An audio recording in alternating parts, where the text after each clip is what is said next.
Hello again, everyone. I'm Michael Clark from the School for Social Care Research, and welcome to the third in our ad hoc series around more diversity and public involvement in research. So this came from discussions between myself, Michelle in the School for Public Health Research, and Esther in the School for Primary Care Research, and a workshop that we had some time ago where people were saying that diversity was one of the biggest challenges now around public involvement.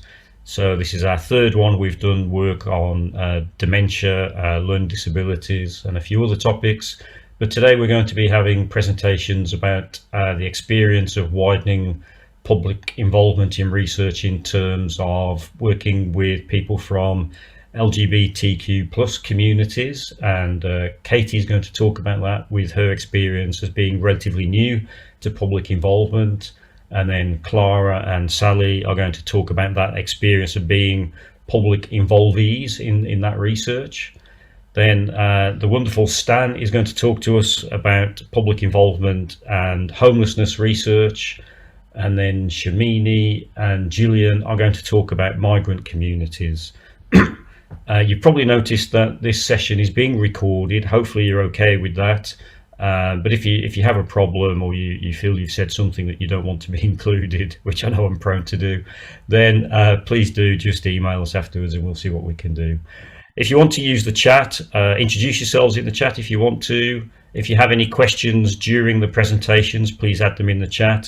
But also, if there's anything else that you'd like to see us cover in future webinars, then we're really keen to hear your ideas and see if we can help you. So please do put those in the chat and we'll pick them up after the session. I'd just like to say thanks to colleagues who've been really helpful in putting this together. I've mentioned Esther and Michelle. Katie and Rachel from the School for Public Health have also been fantastic, especially Katie organising the technical side of the webinar. And thanks to Krisha and Claire from the Three Schools programme for also helping out with a lot of the public involvement stuff across the three schools. So with that, I think I've covered all of the things that I have to cover. We'll move on now to hear from Katie. So I've asked colleagues if they could talk for maybe 20 to 25 minutes. Then if you have any questions about individual presentations, we'll cover those then. And then if there's any questions at the end about all three presentations, we'll pick those up right at the end. So Katie, are you okay to go? Kate, sorry. No, Katie, hi. Thank you. Although in fact it's Sally and Clara who will hopefully be doing most of the presentation today.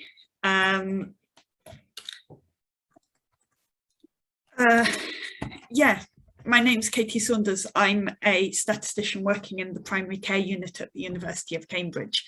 Many thanks to everyone for coming along today. Over the last couple of years, I've done some bits of, I've started out with some PPI in research, and hopefully today we'll talk a bit about some of the learning along this journey.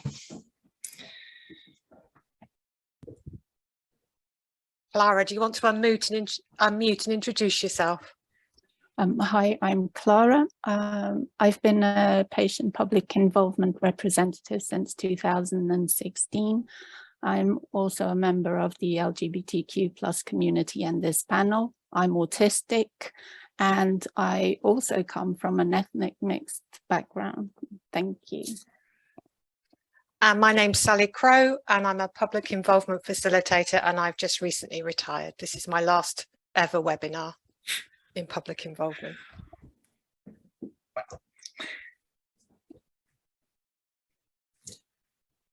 So what we're going to do is overall share our learning from a 2-year project with people that identify as LGBTQ+.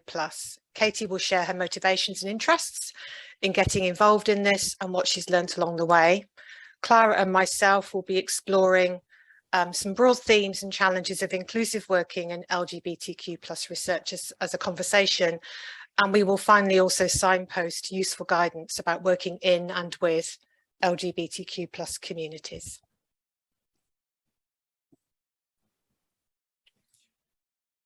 Oh, sorry, Katie, my slide, it's just stopped working. Shall I Yeah. I'll start talking. And so Yeah. First, here I've got a slide for about a minute to talk about my motivation for getting involved with public involvement.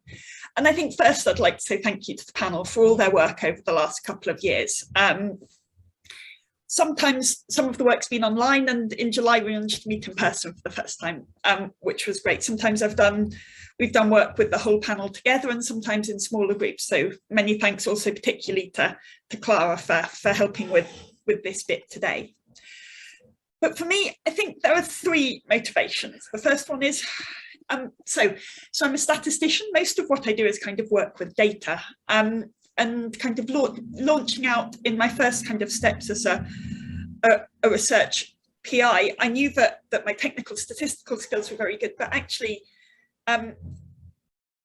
this PPI work was about matching what I knew about healthcare data to research, about asking the right research questions.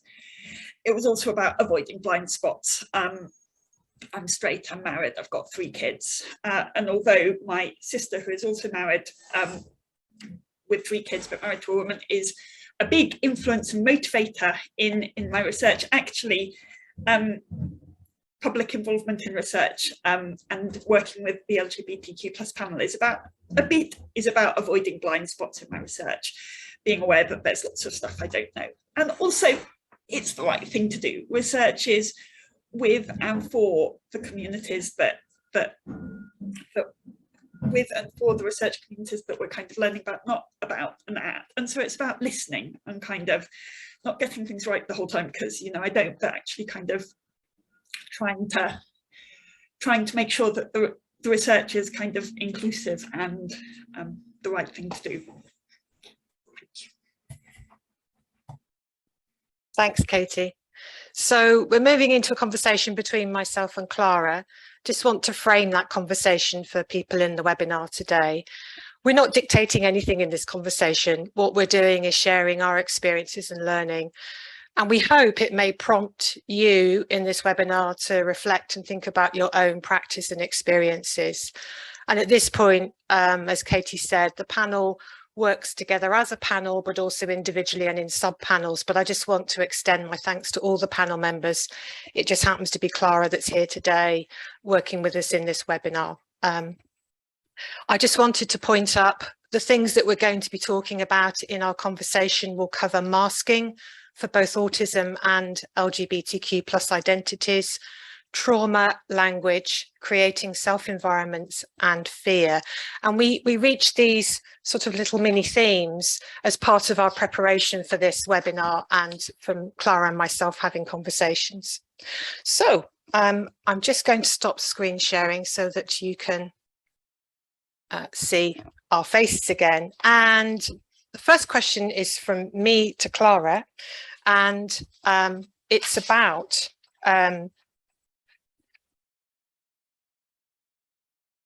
what was our first one, Clara? Masking, that was right. So this is a new one for me. I didn't know much about this in my journey in this project. So Clara, can you just share a little bit about your experience of masking for autism and LGBTQ+ identities and why it's important for researchers to know about this? Thank you. And I've got to say thank you very much for having me. I sometimes feel very inadequate. But I've come to a point in life where I'm going to stop masking and start being the real me. And I think everyone here has can have an impact in that. So masking is having to hide the real me so that I fit in with the majority and their expectations, because my experience told me that if I didn't live up to the expectations of others, I was excluded, misinterpreted, and sometimes even ostracized. And many times by those that I needed the most. So I had to make myself uncomfortable to make other people comfortable. And I don't think in research this should ever be the case, but sometimes it still is. So I've been judged on how I look, how I dress, who I dated, my facial gestures, how pleasant I sound or don't. I actually took a performing arts because my tone was monotone and I didn't know how to talk, didn't know. Anyway, my lifestyle, my needs, the list is endless. So in other words, the subliminal message was that I need to mask to fit into a heteronormative, non-autistic world, in my case, or there was a high risk that I would just be misjudged and excluded. And in healthcare, for example, if you bring this up and raise any concerns, it's almost certain you'll be considered vexatious and difficult. But it's important to know that people's identities are who they are, not who you believe they are or you would like them to be. And that's not always there at face value. For example, never misgender people based on their visual alone. Assumptions are always unhelpful. And if you keep that at the back of your mind at all times, you'll be more inclusive and people from protected characteristics will be more willing to participate and return. Thank you, Clara. I'm seeing in the chat, there's some chat about making mistakes and failure. And I think this is really at the heart of our conversation, was we were trying to work out the things that inhibit people and stop people being able to work effectively together. And another one we identified was trauma. And the last thing we want to do in involvement in research is re-traumatize people through their sharing of experiences or their involvement in the research. So Clara, would you be able to share some thoughts on how researchers can be sensitive to trauma if from your experience, vast experience as a public contributor to research and in this project in particular? Yes, so it's important to think that trauma can come in many shapes and disguises. I'm not saying sizes, disguises, because it's not always evident or what you're expecting to see in terms of trauma. It's not always there, visible and evident. And a good start to support people is to offer the reasonable adjustments and ask people what they need. Everyone is an individual. Everyone has different needs, regardless of who they are, where they came from. So that's really important. And don't be afraid to ask people how you can make them more comfortable. And that they can let you know without feeling guilty if something's not right or doesn't sit well with them, because it's okay. We don't always get everything right. No one does. But ask, communicate. Because if I know if I'm going to be within a group or community that's not going to judge me and actually cares enough to ask me how they can be of help beforehand, I'm going to feel much safer and trust will be easier to build. So consequently, opening up, communicating and revealing my true self becomes easier. I know that a lot of people, and I'm one of them, carry high levels of anxiety. You should see my legs. Because we've spent a big part of our lives being abused, guilt-tripped for just being who we are, just for being who I am. So if sometimes I sound frustrated or angry, it's not directed at anyone in particular, it's my trauma, and I benefit from empathy and support. Just remember that when you're left without safety, security, or emotional support, and you have to look out for yourself, you don't always believe your feelings will be validated. And sometimes you react, not because there is always danger or an enemy, but because feeling safe is sometimes an alien concept. I've heard a lot of, not in this group, but before, during my life, is stop being so sensitive, just ignore it, you're being ridiculous, you'll eventually get desensitized from certain things if you expose yourself often enough to them. And some elements of the LGBTQ plus community have heard one too many times that they'll grow out of it or they're an aberration, and being treated this way will over time lead to internalizing things like sensitivity, sexuality, identity, which then increases burnout and physical and mental ailments, so PTSD. Okay, thanks, Clara. Thank It's your turn to ask me a question, and before you do, I will show that slide again with the themes on it when we finished our conversation. Somebody's asked for that in the chat. So Clara, over to you. So Sally, I'm going to ask you about the challenges of language used in conversations with people that identify as LGBTQ+. So what challenges did you face? I focused on three, which I think were the three most important for the project. The first was the overall umbrella term, and we settled on people that identify or have identities in LGBTQ+, because obviously some people have more than one identity. And we reached that through discussion and sort of broad conversations with a range of people. And we were happy with that, and it seems our panel were too. The second was around pronouns, and so this is really interesting because I had a lot of anxiety about this. But where we settled on pronouns was it's important for people to use them where they use them. And if people don't use them, it's important for them to understand why they're important to some people. But we decided we weren't in the business of making people do anything. And so there was a mixture in our group of people that use them and didn't use them, and that seemed to be okay. And in fact, we finally met in Cambridge in July after working together online for 2 years due to the pandemic. And despite it being in my workshop plan and in my facilitator notes, I still forgot to explicitly mention it at the beginning. And I was picked up on it, and I apologized, and people got on with the workshop and they wrote their pronouns if they wanted to in their badges, and it was not a huge deal. And I think that's the big thing, really. Sometimes we can get into quite a fizz about these things, but ultimately it feels like you just got to be honest, and if you make a mistake, just apologize and sort of move on. And the final element of language, which was challenging for us, I think, was this whole area of sexual orientation and gender identity. Some people in our panel would prefer either one of those or both.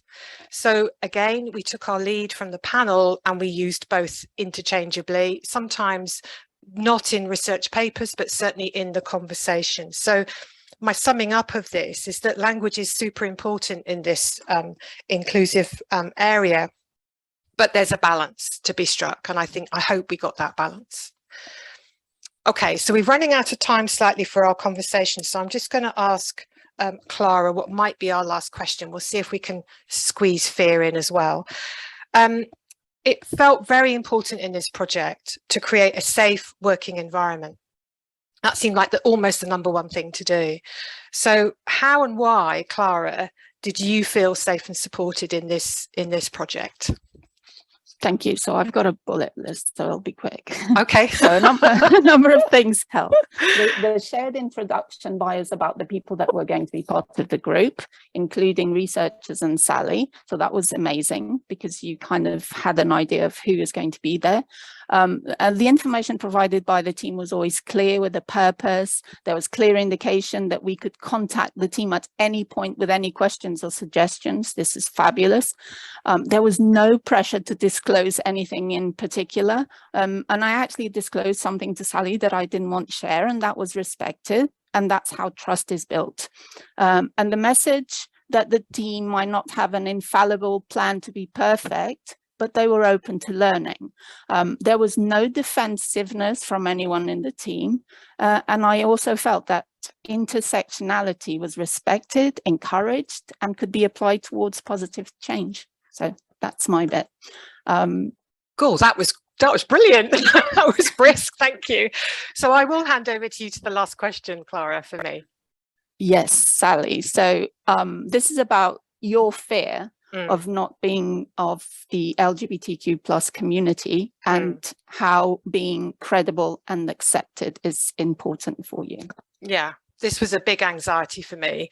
And I don't identify as LGBTQ+, as Clara says. I have some insights from family and friends, but that didn't feel enough.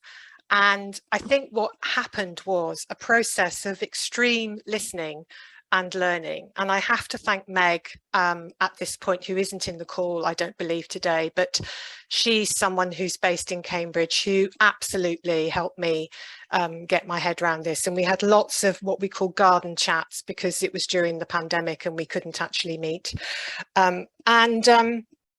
I think what Meg taught me was to listen to people, to watch and observe, and to be really honest about my own biases and my own worldviews, and be aware of the potential differences that I might have to the people that I would be working with. Not to change myself, but to just be aware, and just to be, as a facilitator and an enabler of involvement, is to be super aware of that. And the fear did eventually go, and it mainly went because we worked with some amazing people, and I realised it was all in my head. But I'm really glad that and Clara and I wanted to talk about this today because we think this is possibly one of the barriers to inclusive working, is the fear of getting it wrong, fear of offending people, fear of doing something unforgivable. And sometimes it just builds up in your head, and it isn't really such a thing if you think about what you're doing and plan. So with that in mind, I'm going to stop. I'm just going to put a slide up. If you just bear with me for a minute, so I just need to move the slides on a bit. So I'm going to repeat the slide that just summarised our conversation for those that missed it at the beginning, and apologies for that. So they were the things that we talked about. And then these are the practical things for those of you out there that are thinking, okay, so we've had a nice chat, but what did you actually do? And this is what we actually did. So as I said, the panel worked in different iterations, as a whole panel online, in person, and as small groups and individuals. The first thing we did was stakeholder mapping, and we wanted about 50% of our panel to come from Cambridgeshire and the rest outside Cambridgeshire, because we recognised that Cambridgeshire has a certain sort of population and dynamic. The next was the context, which involved conversations within the team, with family and friends, and as I said, with Meg, who's a Cambridge University student. And this helped us develop our key information offer, which went out to individuals, to groups. It went on to the People in Research website, which had what we thought was the main information people needed to think about taking part in our process. We used People in Research, and we obviously used what's called snowballing in the business locally, where we just went through connections and networks.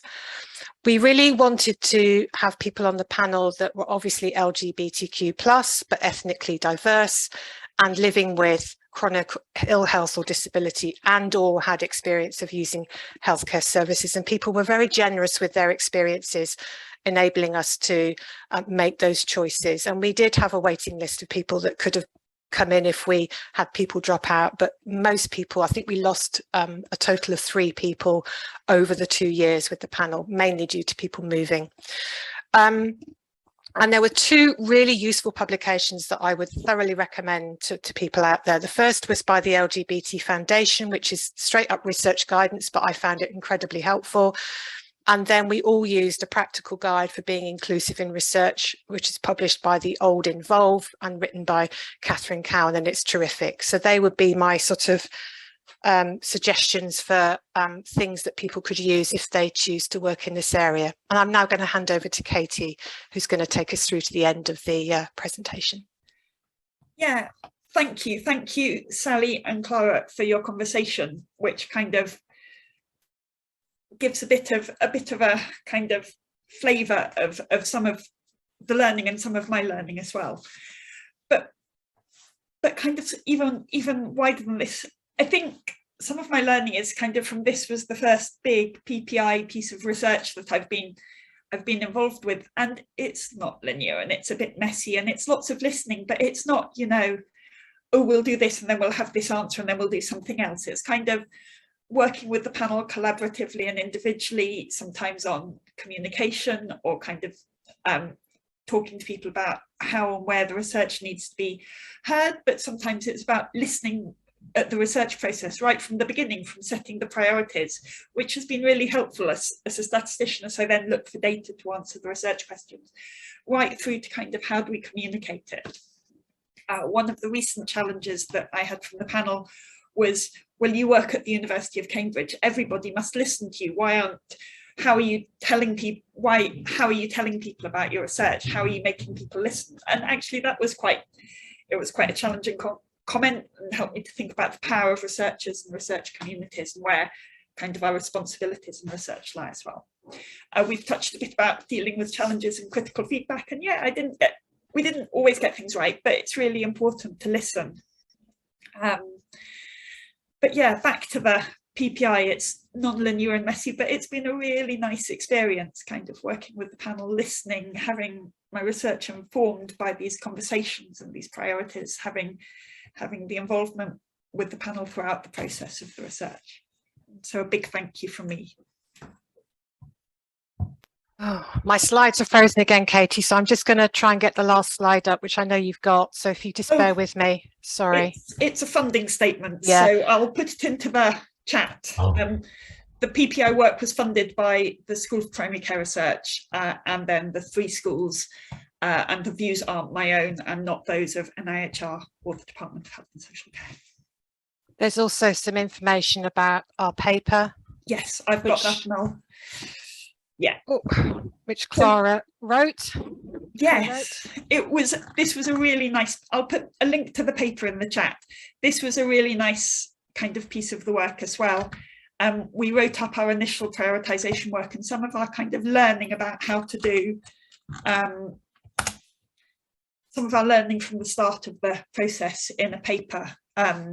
So kind of some of the kind of stuff about inclusive public involvement work, but also some work about kind of the outcomes from our prioritization work and how we're going to use this work next, because it was also really important that the public involvement work wasn't just something we did and ticked the box, but that it was really used and informed the research going forwards.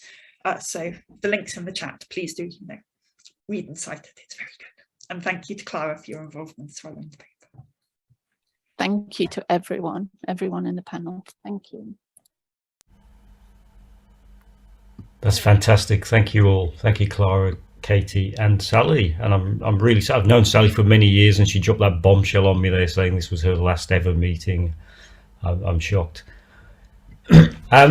Lots and lots of really interesting discussion in the chat about some of the challenges around here, challenges of language and identity, and challenges around just feeling like concern about making mistakes. You talk lots and lots about opening blind spots. If anybody has any questions, please put your hand up now. But if in the meantime, I mean, you've talked a lot about how you managed the process once you came together, and how the momentum grew as you grew to understand each other and the trust built and so on.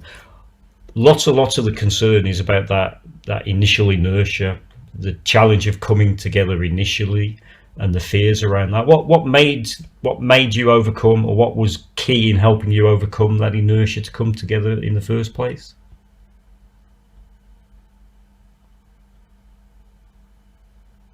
Thank you. I think for me, kind of knowing it's important and knowing that knowing that public involvement in my research was really important and it had to be central in the research, meant that kind of once that decision had been made, the challenges were working on the process to ensure that we were able to do inclusive public involvement work that didn't re-traumatize people, that enabled people not to feel that they had to mask. It's kind of once it's part of what you do, it's not a decision. That's not a decision that needs making. Great. Do any of you, Clara or Sally, want to say anything about what helps to overcome that initial inertia? It's okay if you don't want to. I think from my side of the track, I think it's having researchers having like a framework that ensures that they have diversity, they have people from protected characteristics, and like I said, that they're open to learning, engaging, and listening above all. And it's just taking that first step. That's all that's needed. Be brave we need people to be brave. Thank you. Yeah, we certainly do. Thank you, Clara. Braveness on all sides. Well, thank you all once again for that really interesting, and say lots and lots of thanks and comments in the chat about how really interesting and helpful that was, and so thank you all for that. I think we need to move on, and I thought long and hard about how I could possibly introduce Stan. I've worked with Stan on a few projects around homelessness now, and he is a character, shall we say. He's got lots and lots of experience related to homelessness, policy development, practice development and research. And so I'm going to just hand over to Stan to talk about public involvement and homelessness research. Go for it, Stan. Thank you. That's character was probably the politest introduction I've ever had from anyone, so you're well up there. It's quite sad I've come second, really, because I think how can I follow the first presentation? I think so. I'll try anyway, and I'm not going to. You're not going to do death by PowerPoint from me because I've just been so lazy. I've created no slides from you, but I do want to create some thinking for you. I did some lectures recently for both UCL and Greenwich, and I titled them Quo Bono, which loosely from Latin means who benefits. So who benefits from the way research is done? From my own perspective, I've got lived experience. I came through the care system. I've had interactions with all of the other systems that you can imagine on that journey. So the criminal justice system, psychiatric services, street homeless services, addiction services, you name it. I've had a season ticket to it at some point or another during my life. But that was my journey. Somebody said once that homelessness is a state, not a trait. So it's where you are and not who you are, which I think is quite fair. I did my first piece of kind of research-ish. Actually, when I was in the care system, I was asked if I would take part in something with the Richmond Fellowship organisation, and then was brought into London to present at the old Commonwealth Institute, which was this vast building for sort of like teenage boy to sort of stand in front of a load of people and just talk. And it didn't get any better. Through all of the things that I've ever done, it's always been about trundling someone out, dishing up that trauma porn, that poverty porn, giving everyone an onion moment, and then they all pack off and they go off and, you know, they've made their own mind up. But actually, who benefits? Certainly wasn't me at any point during that level of interaction. There was me, often the isolated token gesture, wheeled out to talk about experiences in a way which were without thought. There was absolutely no thinking about how it would leave me. And recently I've done we've done a small video that's rather badly filmed because one of my cameras failed. You'll forgive it, but it will be up on the research work unit's site at some point. And one of the participants said that they, you know, it's like there's no thinking about re-traumatization. You're given a £10 voucher for taking part, and it's almost like, thank you very much, off you pop. And that's how research has been. So I've looked at that and I'm thinking, actually, does this whole attitude stem from not just how research is carried out, but how it's funded? You know, because the funding questions are set up here and the answers are down here. And I'm thinking, shouldn't they be on the same line? Shouldn't people be thinking, well, these are the questions that we want to ask, and these are the group of people that we want to ask those questions of, and this is what we would like to find out. Obviously, you can't set the answers, you can only set the questions. But the way they're set is almost a hierarchy. So people taking part, especially people who participate in the stuff that I've been alongside with me, often feel almost like we're in a Petri dish. So all of the questions are being set for us. We're just kind of, oh, you're just participants, almost like bit part players. The match has already taken place. We're just the substitutes. We come in, we get our 20 minutes on the pitch, and that's pretty much it. And I think that we need to be much more clear around who benefits from that research. I find that, and I'll probably use this term more than once, I find that there's often a trauma porn or poverty porn approach to researching from people from disadvantaged backgrounds. It can often feel that, let's get that salacious stuff. Let's make it all nice and juicy. Let's really get to the bottom, because we want people to understand what it's like to live that journey. So the more gritty that research comes, the more gritty the personal testimonies are, the braver, how wonderfully brave of that person to stand up and to talk about their lived journey. Is it brave? Or is it this blind stupidity and that desire to want to be listened to? I started Expert Focus, which I'm rather crudely promoting, so please feel free to chuck work in my direction, in 2019. That followed the journey for me. I was involved in campaigning and researching back in the 1990s, where most of you beautiful young people weren't even born then. But I started doing it, and it was all around homelessness and stuff.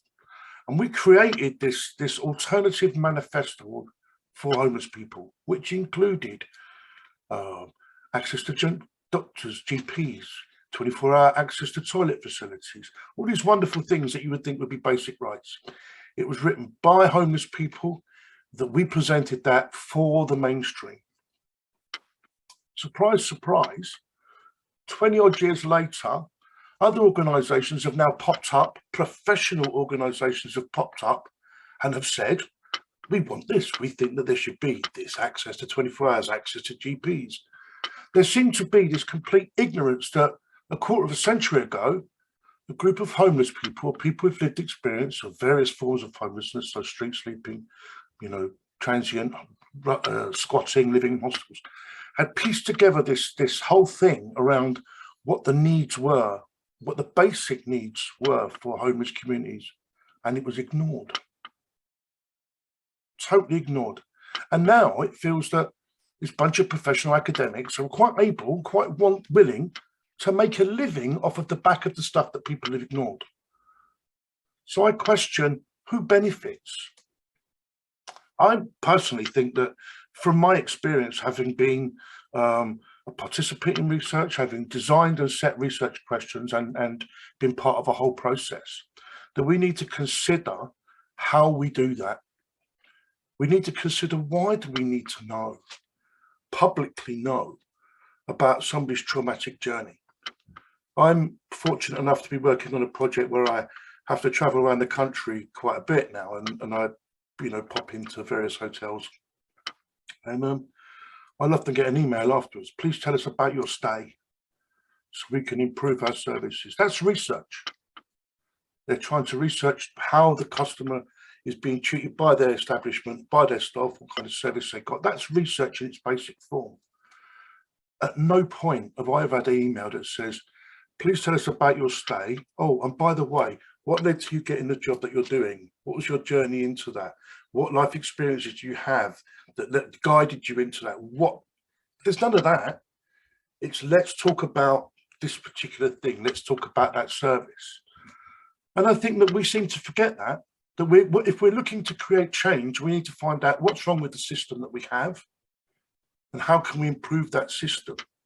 Does that always mean that we have to brutally traumatize, re-traumatize, or feed off trauma porn or poverty porn in order to achieve that? I don't think we do. I'm not suggesting for a moment that we need to completely remove people's journeys to and from. Absolutely shouldn't. But it needs to be done in context. It needs to be done in a safe way. I was listening to the conversation that was going on, that people should feel free to be able to talk about their journey and to do so without any kind of fear. I know we didn't get into much around that kind of fear element, but certainly around that whole kind of hiding who you are and not being able to talk freely about who you are. One of the best forms of research that I've ever seen was done a long time ago, and I can't for the question remember who did this piece, but it was purely peer-led. So lived experience guiding creating the end product. So there was this understanding from all sides of that piece of work about the complexities of the life that they were living, the difficulties they faced, the challenges they faced. And so the conversation was much more sensitive. It was much more respectful. And I kind of started, and as I said, I think that one of the things that we don't seem to be able to want to get away with is how it's funded. And the research team is often put together by very clever people, wonderful people. And absolutely, I'm not saying that, you know, taking this as a dig, but I know from my own personal experience, trying to get any kind of funding, or any kind of green light to be able to take a group of people with lived experience without any academics being involved in that at all, and to create and to design the research question, and then create the vessel in which to capture the questions to the answers to that question is nearly impossible. We always have to attach ourselves to somebody who is worthy, somebody who's respected. Who benefits from that? Are we just keeping this whole conversation alive? Research should be about asking a question, finding the answer, creating a solution. I often find that we're stuck in this rut of asking a question, finding the answer to create a new question. So nothing changes. That's it really. I don't really have very much to say. I'm quite that's it. Sorry, I will take questions though. No, that's really good, Stan. Very powerful and extremely thought-provoking. I think it is important that we all sincerely question our motivations in this, and then how we're working with others to address those motivations, and ultimately improvement is what we need to be about. Does anybody have any questions for Stan?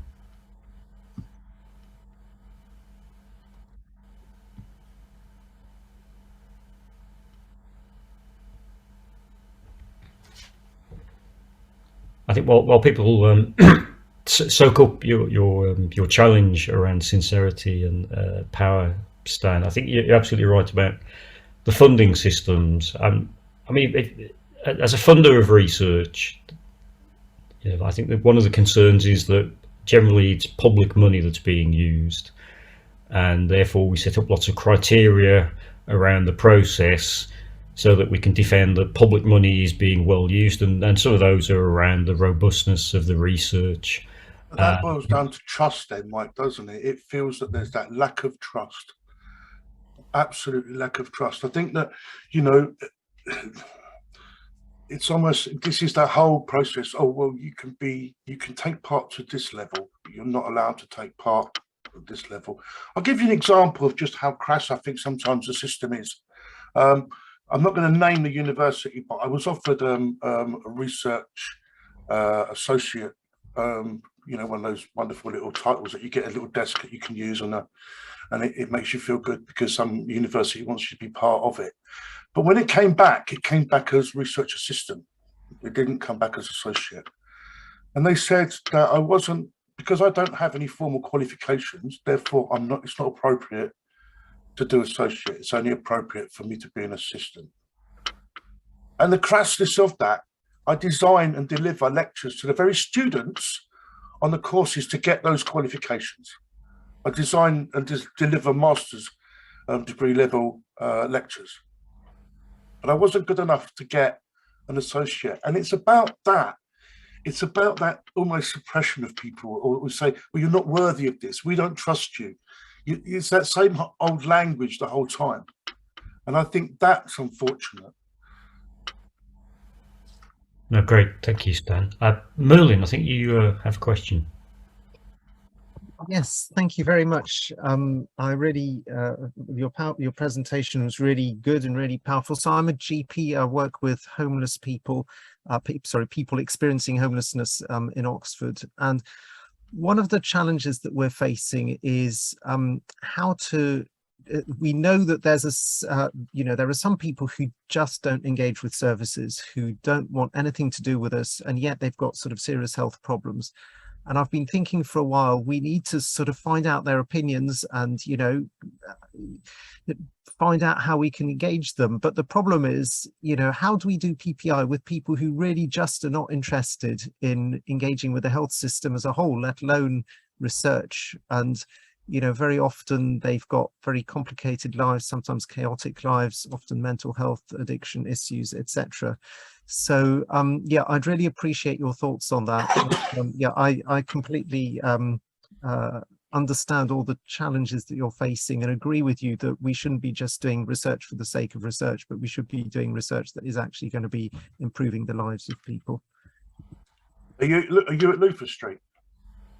Yes. So yes, indeed. I used to be the involvement lead for Pathway, so you'll know Nigel Hewitt and the rest of them. Yeah. I think that there's almost a rush sometimes to get answers. There's almost a rush to do the research. I think if you needed to set up something, you should be setting up something for the long term and not just for the short term. So you encourage people to take part.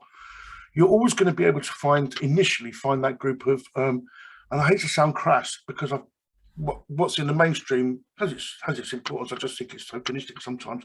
Is the Blue Rinse Brigade, you know, the people who've got nothing better to do on a Thursday afternoon other than to watch the rerun of Jeremy Kyle or sit and eat biscuits talking to a GP practice about the services that they're delivering. And that's a really easy thing to create. And you could start by creating that, but have an open door policy. So just allow people to come in and out. People getting nosy and inquisitive, that's a human reaction. So once you've got something going, other people will join. No one wants to be the first to the party. But trust is a difficult thing. You know yourself, and anybody who's looked in at the non-engagement of marginalised groups in any kind of system will know that trust is really important, and that doesn't get built up like in your first sentence. That takes a long time to build that kind of level of trust up, and it's really easy to lose as well. And if you lose it, often you can lose it forever. It starts with everybody within the practice, and I know your practice, and I know that you wouldn't have any problem selling this. It's everybody within the service all being on the same page, so that everybody's got this desire to create a listening environment. But researching and anything doesn't have to be formalised structure. Sit down with a recording, you know, pad and paper. It can be very, very inflexible in conversation. Just come and have a conversation, sit and have a chat. Let's have an open meeting. Let's have a coffee morning. Let's, you know, and just listen to what people are saying. And then as that conversation gets louder, you can then pick up on it and you can say, I found that really interesting. Would you prepare to talk to me a little bit more about what you want? And it's a bit like, you know, Mike's done for me in this piece. He's allowed me the stage and allowed me to take the conversation off in the direction I've wanted it to. It's not been pulled back, not been pushed into a pigeonhole to give him the answers or give you guys the answers that you want. It's about being flexible and having that approach where you're able to capture from people's conversations the bits that you need, but also things like recognition. You know, recognize that how important it is for people to be involved, what they're saying, how important that is to them, and the first time somebody gets involved in doing any research, there's this almost urge to just chuck everything out there with very little self-regard, because you could be the first people that have heard and listened to them in forever, listened to their experiences in forever. So perhaps as the researchers, sometimes it's instead of going, oh, goody, gimme, sometimes it might be go, let's take a deep breath, because I want to make sure this is safe for you and it's good for everybody. Let's take a deep breath, hold those thoughts. We'll set up something. We'll have a coffee chat next week or tomorrow, whenever, when you've had time to think about what you want to say. And then before you start the conversation, if you're using that session to capture data, perhaps you really need to go through. This is what you say, and what you say is safe here, but how's it going to leave you feeling? If you think it's going to leave you feeling a bit rocky, don't say it. Hold it in. You know, if you think that you want to talk about something, then talk about it. Being in a healthcare profession, it's much easier for you than, I guess, for many researchers, in the fact that you're able to professionally track someone through after they've done that research, and you're able to explore and support them. And I think that's important. It's not about how are they there and then in that moment. Are they chatting? Are they friendly? Are they giving you all the information that you want? It's how are they before they get into that session? What about during that session, and how about afterwards? How is it left them feeling? Because what you don't want to do is re-traumatize people through that, through your approach, in your need to satisfy your funders by finding all these wonderful answers out. Do you do that at the expense of the people who are taking part in research with you? Great. Thanks, Merlin. Thank you, Stan. Monique. Hi, thank you so much, Stan, for your very provocative style. Actually, I really appreciate that. There's so much I would love to unpack, but conscious of time, I'm going to try and keep short. I think the lack of trust is so important and so evident in a lot of things we do. But I think there's also an assumption that research is the answer, and actually, you know, the purpose of research is to answer a gap in knowledge, in academic knowledge. And I think we as researchers and funders and our academic structures have got this big assumption that if we know something, then we can change something in practice, right? We know that this isn't the case, and that very much links to your idea of trauma porn, and that really hits a point for me. It's kind of, I think sometimes we can use research not as porn, but actually give a voice to people. It's a shame that we need researchers to give a voice, but sometimes we do have a role to play. But perhaps we could be clearer in the broader community about, you know, why do we do research? When is it important? Bearing in mind, we certainly, absolutely, utterly do not want to re-traumatize people, and trauma-informed approaches we should all be trained in that kind of stuff before we're allowed to research with people, but we're not, is the reality. And I think there is increasing awareness, and the movement towards involving patients and members of the public in our research is certainly a good one to challenge us in the very way that you're doing.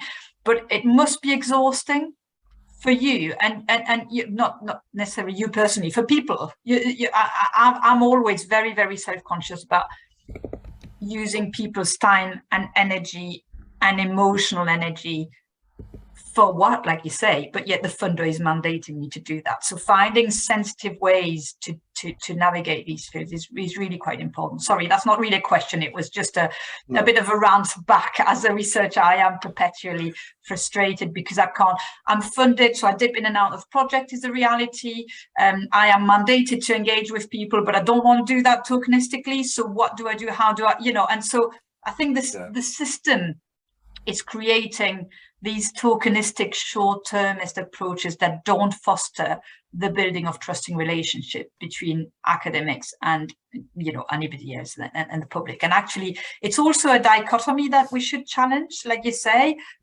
you know, we are academics because we've studied in academia in certain methods or field, but actually what makes us expert. And I completely agree with you. Thank you. Just a couple of points there. I mean, no, it's not easy. If you can imagine, I am upsetting quite a lot of people because I'm basically saying, this is not a gravy train, mate. You need to move on from that process. And I often think the way it's done is this trauma informing the research, or is research informing the trauma? So which one is feeding the other? I hope that made sense. It made sense when it was rattling in my head, and then when I spoke, it didn't make any sense at all. But yeah, which one's feeding the other? Do we constantly need to re-traumatize people in order to feed from the trauma to create research? I agree. And also, I think, you know, sometimes we approach certain groups and you can be fairly certain, if you approach people who are homeless, you can be fairly certain there'll have been some history of trauma somewhere in their lives. You don't end up on the street or surfing or whatever without trauma, right? But I think what we also lack is the awareness that trauma can be hidden, and there can be a lot of it about that we don't know. We shouldn't assume that trauma is not there, I think, and that's back to Clara's comments earlier, that you know, people are so rich and they have such multiple experiences that we shouldn't assume. We box people into small categories, don't we, of, you know, homeless, you know, what mental health issues, whatever it is, LGBTQ, and it's too simplistic, really. Great, thank you. I think quickly, I'm just going to move on to Iona. We just have time for your question. Thank you.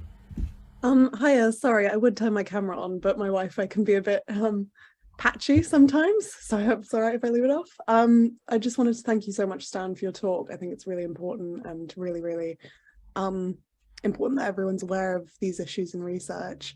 I come from it with a more practical question. I'd just like to point out I'm a PhD student. This is my first time kind of running my own research, and I'm exploring the experience of pregnancy during lockdown, and whether, you know, maternal neonatal health outcomes were sort of, if it increased inequalities or decreased inequalities, and, you know, how those experiences varied according to socioeconomic factors. And my question's more around recruiting participants for either PPI or research participants, and your opinions and insight on using charities and activist organizations for participant recruitment. Is it considered appropriate? Is it exploitative? And what's your tips around best practice around recruitment? Well,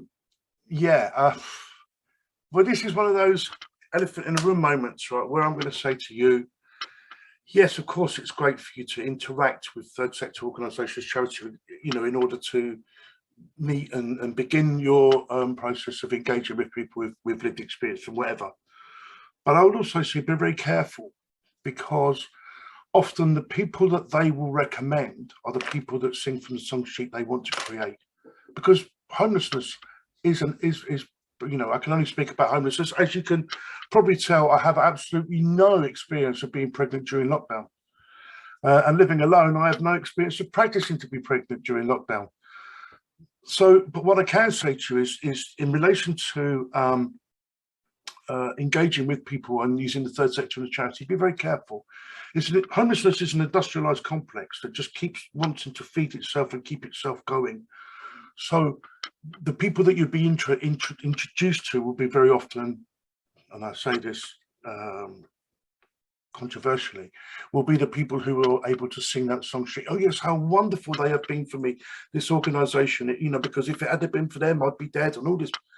And it kind of just keeps putting the focus back on that project or back on that organization, which in turn keeps them going. So be very careful when you do that. I would suggest that probably the best places to go are things like support groups or drop-in units or drop-in centres, if there are kind of local community drop-in centres, because people who are not dependent on huge amounts of support, but from a project, but more about peer supporting each other, you're going to get much better responses from those people, because they're going to be feel much freer to be able to say what they want. An example, I always try to use this as an example. If you can imagine, I'll use Mike, because he's probably the one who knows me most. Mike, if I lost my little council flat and I turned up at your house and said, I need somewhere to stay, can I crash on your sofa? And yeah, and it's all going well, I'm on your sofa and I'm there, you know, a couple of months, and you come to me and say to me, so, you know, how's the food? Because you're feeding me every day and I'm laying on the sofa watching TV. Mike, you could be the worst chef I've ever tasted. I've lost weight. Your dog is 3 times the size. I'm not going to tell you, because I'm going to lose the sofa if I tell you you're a shit cook. So I wouldn't be honest. I wouldn't be able to be honest. I'd feel restrained. So I think wherever you do your research, put some thought into about how free those people are to talk, and to talk from their own perspective rather than being guided by something else. I did tell you I wasn't making very many friends in the system. Great, thank you, Stan. Well, I know you have made many friends. It's not all a one-way street. So thank you very much for that. If anybody has any other comments to help Iona think about recruitment through third sector groups, please pop them in the chat, and Iona can hopefully pick those up from there. Stan, that was as I expected, wonderful. Thank you. We need to move on. So now we're going to hear about experiences of working with migrant communities and involving them in research. Shamini and Gillian are going to talk from their experience of working in the School for Public Health Research and a range of approaches that they've used over the years: peer research, creative methods, co-design. Gillian has a range of experience of advocacy and working with the third sector, and Shamini is at Imperial College and a GP and honorary public health expert. Gillian and Shamini, thank you.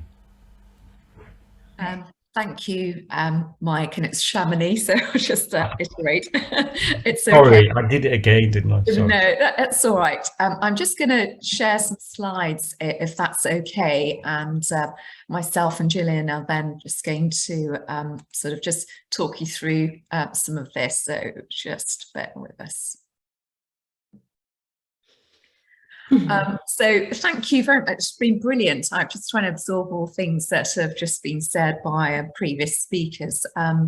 So myself and Julian are going to be talking about sort of research project that we've been working together on, involved in through the public mental health programme as part of the school. And so just to kind of give you an outline of what we're going to try and talk about is just want to give you a bit of context in terms of our particular research project, some of the things that we felt that helped with engagement, what we did in terms of the process, things that we learnt, things that surprised us, and finally what we would do differently.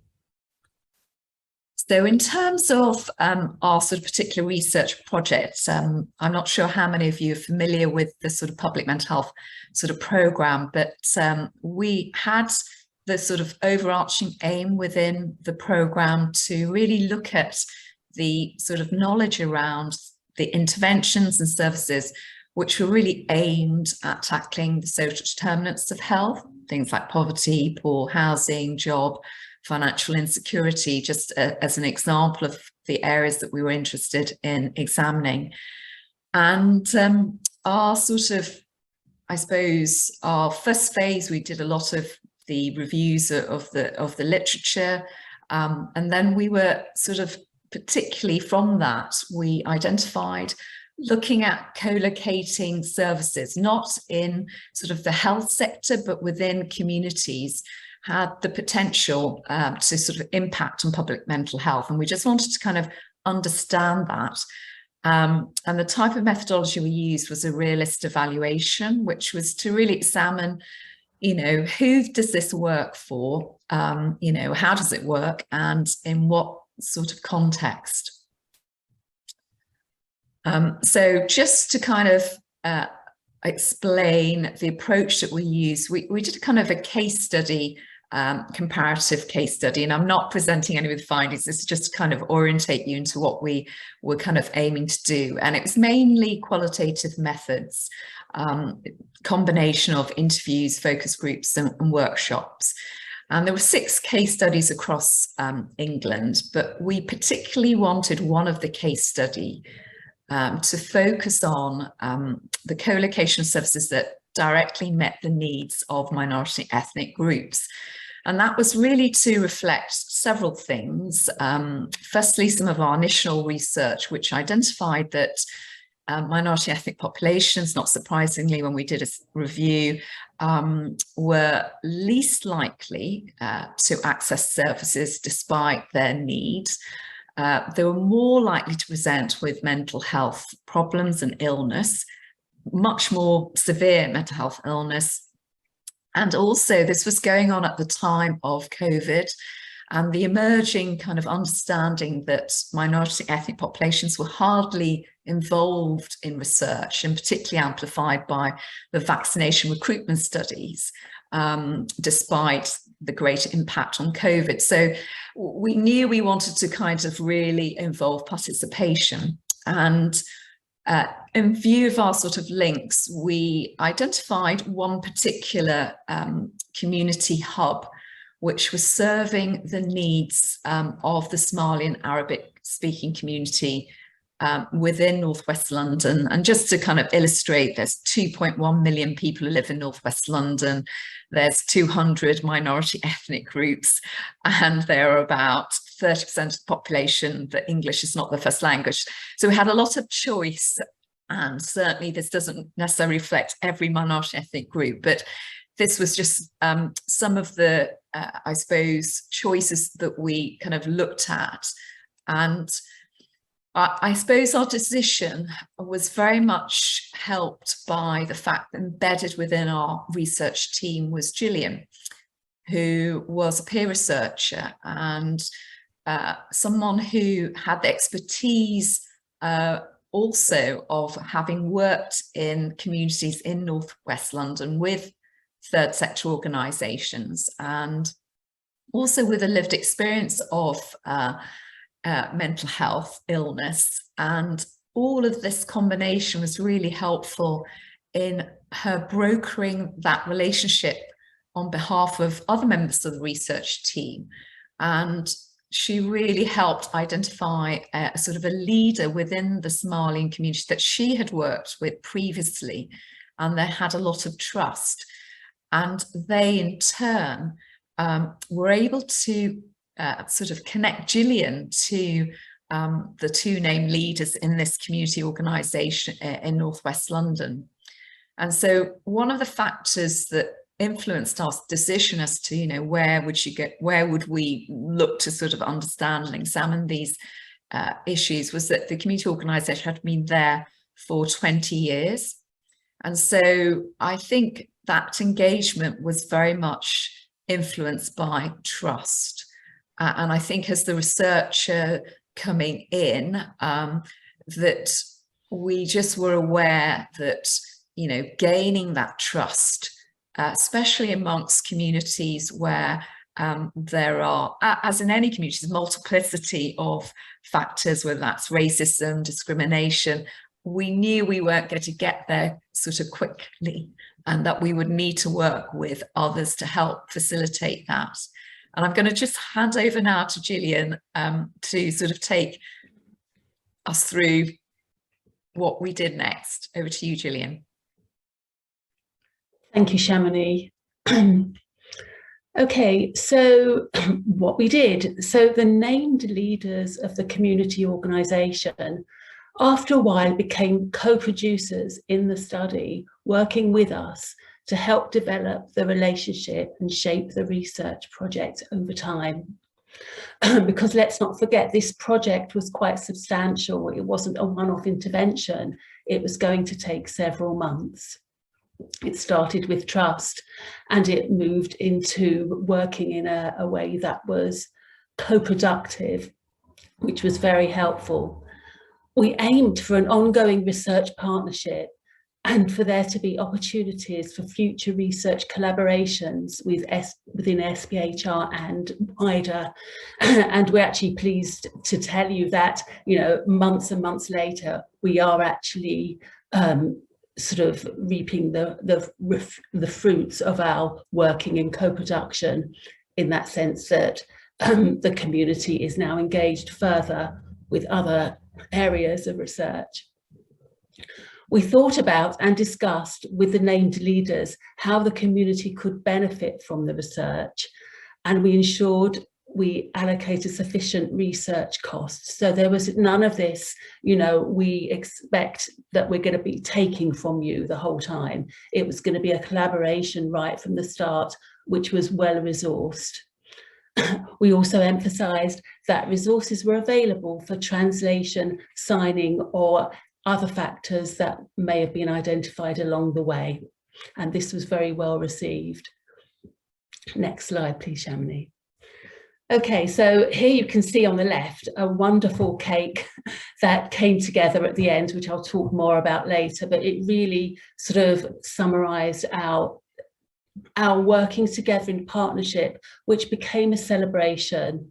And the spirit of co-working allowed for the community organisation to enthusiastically bring together users of their services to be research participants for the individual interviews and the focus group.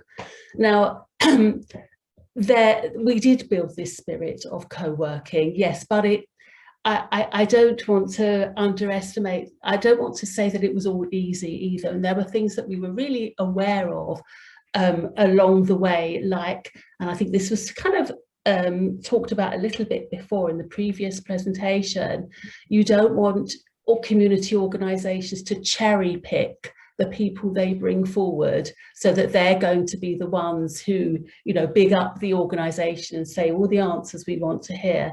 So this coming together right from the early with the leaders to have these kinds of discussions were really important. We also work together to ensure that bringing people together to take part in the study, that diversity was considered, for example, gender and disability, as well as, you know, sort of breaking beyond this cherry picking. We established early on that the research findings would be shared and discussed with the community. Again, right from the beginning, we didn't want we wanted to break away from this us and them. We're the researchers, we're doing the research on you, the community. The community has needs. No, it wasn't going to be about that. Right through to the end, we would be working together. This resulted in a large event celebrating our working in partnership. Next slide, please, Shannon. What we learned. Well, what we learned initially was using previous contacts can be very helpful, much easier and more effective than cold calling. My position as a peer researcher, a person with lived experience and a person with working experience of community engagement, was very well placed within the research team. Was it essential? Well, I don't know, but it was certainly very useful that I came in with these skills, which proved to broker the connections in the public, in these communities. Having said that, cold calling can be effective. It just takes kind of a longer period of time to build up the trust with the people that you connect. And I have actually done that as well since, and are building up relationships through cold contacts, through mapping, etc. Now, what else we learned was community elders are respected and suggestions taken seriously, so that the person that I initially contacted, who I had had a previous working relationship, was absolutely a community elder and was considered the leader of not just the community in Somali community in northwest London, but actually across the country. I'm very privileged to have known him, but in many senses, people looked up to him, so that if he was to call the local organisation and say, look, there's this research team, you know, this sounds like a really interesting idea, I think you should work with them, they would take that seriously. And this is the way that the community seems to operate. Now, we use the peer researcher model, again, by using lived experience and ensuring that the voice of the public is heard. Peer researchers like me, and I'm not alone, I'm part of a team, but peer researchers can advise research teams, helping them to see things differently, breaking down the us and them. I can't sort of keep saying that because it's so important, and making research more meaningful to the communities it involves. So the coming together of research team with communities and makes it more engaging for everyone as well. Working in a co-productive manner fosters equality and a sense of togetherness, resulting in joyful relationships and celebratory partnerships. Now, you may think this sounds a little bit like fairyland, but actually it's not. When we all came together, it was a joyous experience on the hottest day of the year in the summer. It was a very well organised event and a real celebration. Research often has this reputation of being quite dry or quite delivering the results in quite a formal way, and the audience will receive and perhaps make comment. But when you're working with community organisations, as we did, to come together doesn't have to be that way. And to embrace working together and makes for more of a celebration rather than this dry sort of connection where we're delivering the results. Next slide, please, Shamini. What surprised us? Yeah, there were a few surprises along the way. There was a huge generosity with the time that people put in from the Somali and Arab community. And we weren't expecting that. You know, we were inviting people to join meetings, but they were sort of like very generous with their time, and there was active involvement. They could see how the research study could be of benefit to them, benefit of being involved in research in terms of reputation and how they are perceived by other stakeholders. So in a way, it was kind of raising their platform and their exposure to other organisations, other communities, and as a community organisation and people involved within that felt that was empowering. The way in which the community leaders co-delivered the research findings to the community on stage, side by side by the academics with huge insight and clarity, that was a surprise. It shouldn't have been. For me, it was. But just to see academics and community leaders up there delivering the findings together was so empowering and so insightful. And again, broke down the us and them, that this was a jointly run piece of research. And finally, how some vulnerable members of the community volunteered to share their lived experiences to an audience when lighting the candles on the celebratory cake. This was probably for me the most surprising part of our dissemination event, but the part that had the most impact. We had this cake, it had 5 candles on the cake, and each of the candles represented a word, and the word was reflective of our research findings. I will tell you the words, but obviously I'm not going to go into any of the details, but the words were trust, welcome, community, safe, and sustainable. And we just, it kind of happened ad hoc, really. We, the community leaders, they knew that we had brought this cake, or they had this cake made actually and brought it to the event, and that they would, these candles, and we would be, I don't know, just picking people or asking people if they wanted to light them. But it became so much more than that.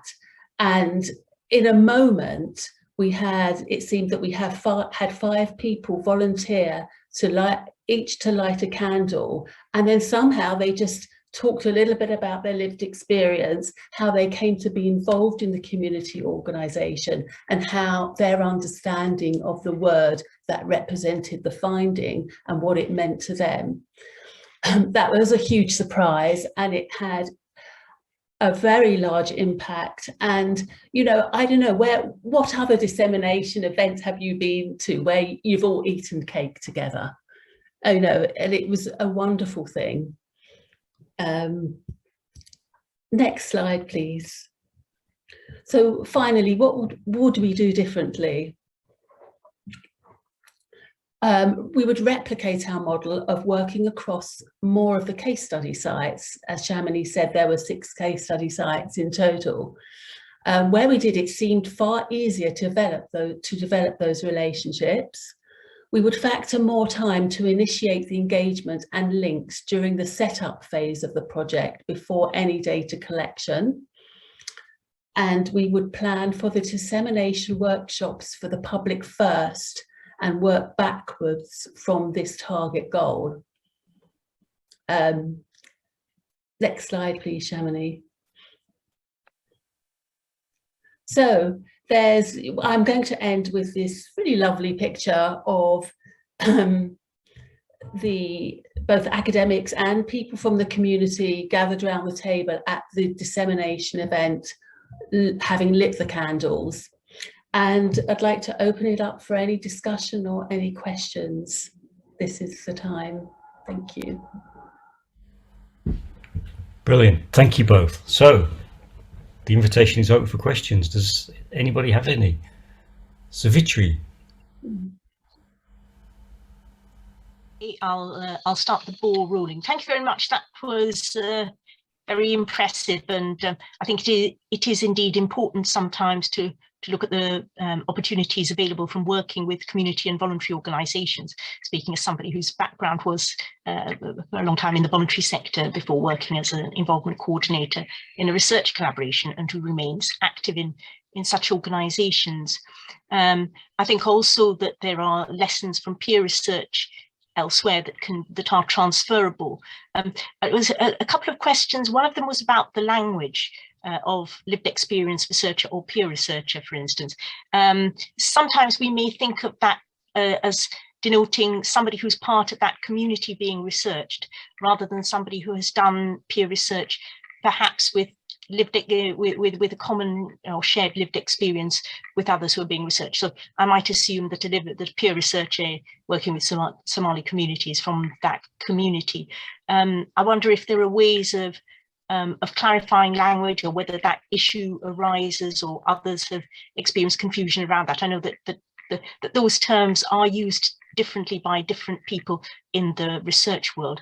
And the other question is about maybe navigating some of the differences within, and maybe conflicts or areas of tension within communities. So for instance, different partly migrant communities, Sri Lankan, and there are quite a lot of different, though some of us might have migrated a very long time ago, and some maybe second or third generation British, but there would be differences and tensions within that community.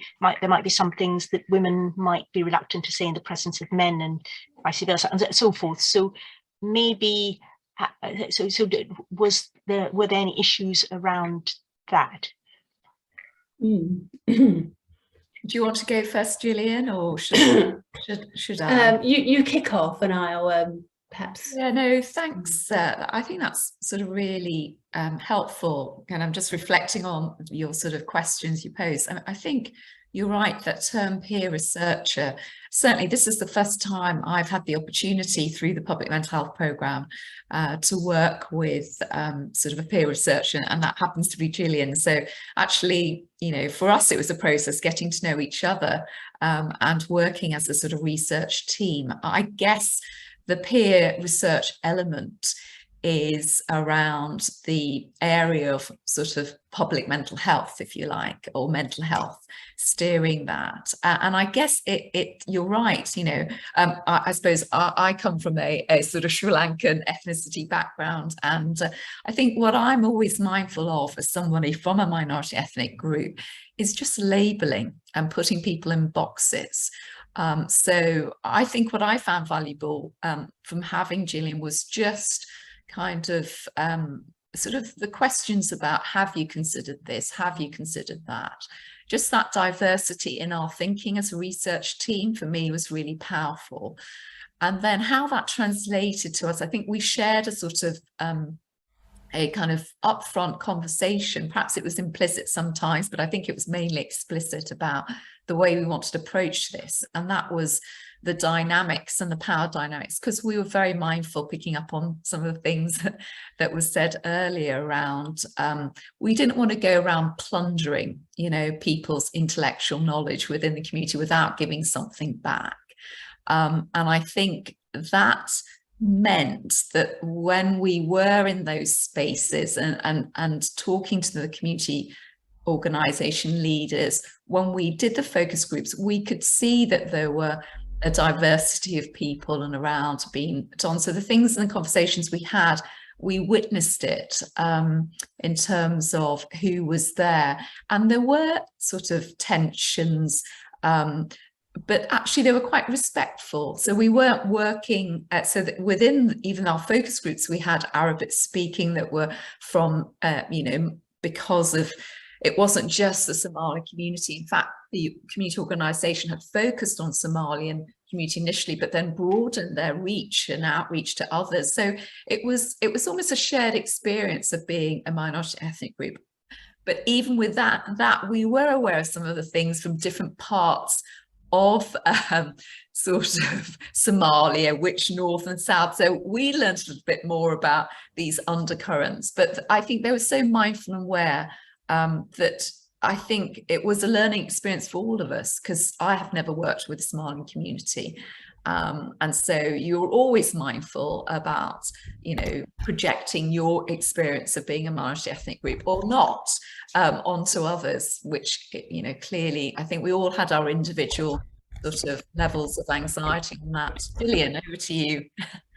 Yeah, I think, thank you, Shamini. It's about sensitivity and use of, when you talk about your questioning use of language, it's about sensitivity, whoever you speak to, Somali community or any other people in any other community.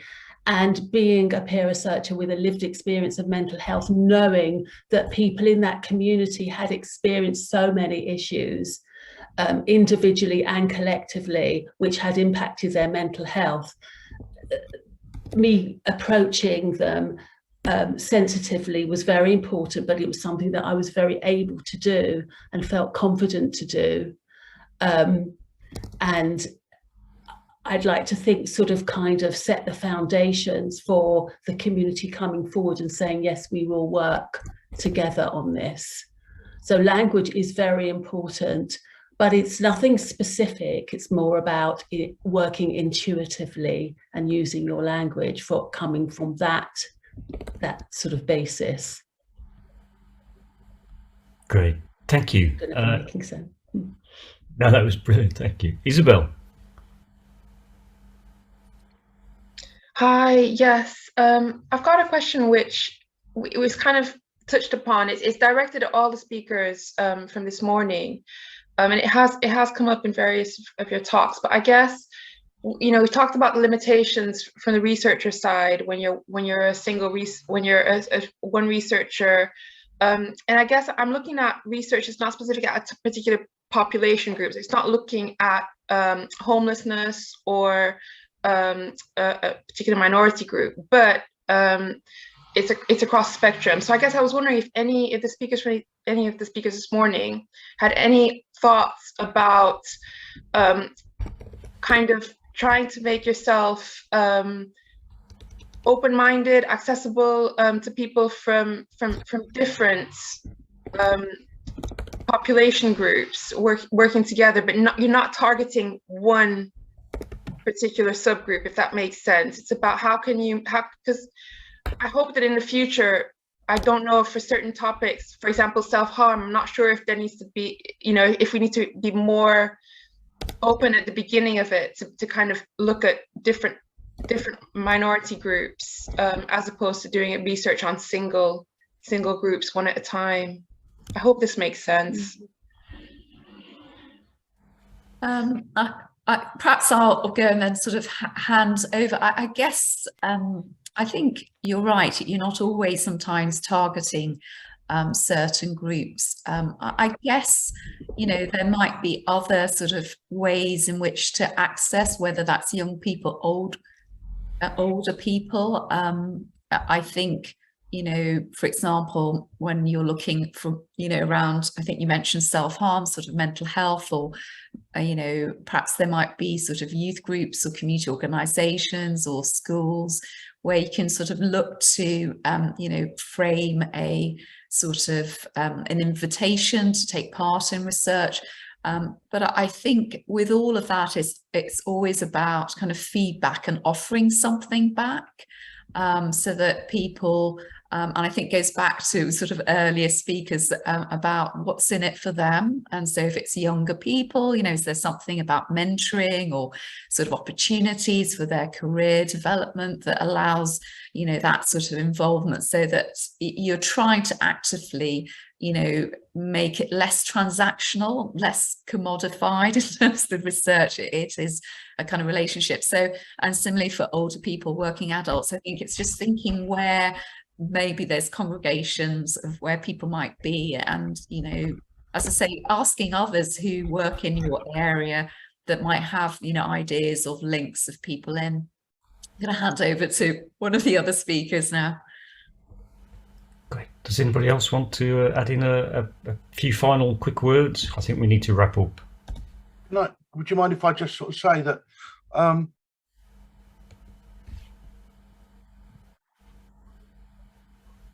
You've gone on mute, Stan. You're on mute. Sorry, I can't hear you. Can you hear me now? Yep. Yeah, sorry. Yeah, if you're doing stuff that's kind of looking at different subsections, don't be afraid, because there's so much crossover between each of the groups that there's uniqueness, but there's also very similarities. And if you use your similarities to bridge those gaps, you actually find that you'll be able to draw in whole different groups of people, and you'll find that once they then find the similarities between themselves, they'll work with each other as well. So you end up with a nice little melting pot, which is it's a much better way of approaching it, rather than looking at each group individually as being a separate thing. Yes, they have very separate, often can have separate identities, and they can have some separate experiences, but there is crossover. So if you're using one set of skills to engage with one group, those set of skills need tweaking rather than completely changing. Great, thank you. I'm going to have to draw us to a close there, I think. Thanks to everyone involved in helping to organise this, and especially Katie for her help on setting up the webinar. Apologies to Eleanor again that we couldn't get the captions working. I'm not sure what happened there, but hopefully you saw Katie's message to say that when the recording goes online, we'll try to get captions on there so you can pick up on anything that you may have missed. But thank you for your engagement in the chat. I think people have really appreciated, in particular, your thoughts about trauma and trauma-informed working and researching. And maybe there's a theme for a future workshop. If you do have themes for future workshops, it's seamlessly linking all this. If you do have themes for future workshops, please do bung them in the chat quickly now, or you can email me. I'll put my email in the chat. Just email me and we'll see what we can do about trying to organise those. Thank you all for being a fantastic audience. Thank you for the wonderful questions and the engagement in the chat. But mainly, thank you to our presenters today. They were wonderful, inspiring and thought-provoking presentations today, and that's what we wanted from today. That we didn't think there were answers easily out there. We wanted people to reflect and think a bit more about involvement and how to do it and who to work with and what works in terms of building those relationships. I think that was one of the key themes from today. So I think we've all formed some kind of relationship with Katie, Clara, Sally, especially with Stan, Gillian and Shamini. And it would be great to maybe, if some of you can carry on these conversations outside of this event. But thank you to everyone for today. Take care. Bye-bye.